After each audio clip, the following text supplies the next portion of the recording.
സംസ്ഥാന ബജറ്റിൽ ഇടുക്കി ജില്ലയെ പൂർണ്ണമായി അവഗണിച്ചുവെന്ന കേരള കോൺഗ്രസ് ജില്ലാ പ്രസിഡന്റ് പ്രൊഫസർ എം.ജെ. ജേക്കബ്. കാർഷിക മേഖലയ്ക്ക് ഗുണകരമാകുന്ന പദ്ധതികൾ ഒന്നുമില്ല.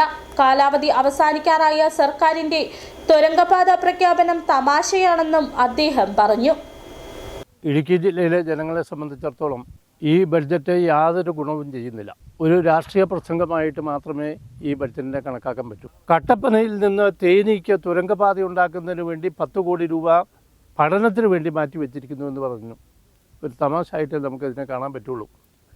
1 മാസം മാത്രം കാലാവധിയുള്ള ഒരു ഗവൺമെൻറ്, ആ ഗവൺമെൻറ്റിൻ്റെ അധികാര പരിധിയിൽ നിൽക്കാത്ത ഒരു കാര്യമാണ് പറഞ്ഞിരിക്കുന്നത്. കൃഷിയിടങ്ങളും വനപ്രദേശവുമായിട്ട് വേർതിരിക്കുന്നതിന് ഫെൻസിങ് ഉണ്ടാക്കുന്നതിനുള്ള ഒരു പദ്ധതിയും പറഞ്ഞിട്ടില്ല. കിടങ്ങുകൾ ഉണ്ടാക്കുന്നതിനുള്ള ഒരു പദ്ധതിയും പറഞ്ഞിട്ടില്ല. അങ്ങനെ ഈ നാടിൻ്റെ സമഗ്ര വികസനത്തിന് സാധ്യമാകുന്ന പദ്ധതികളൊന്നും ഈ ബഡ്ജറ്റിൽ പറഞ്ഞിട്ടില്ല.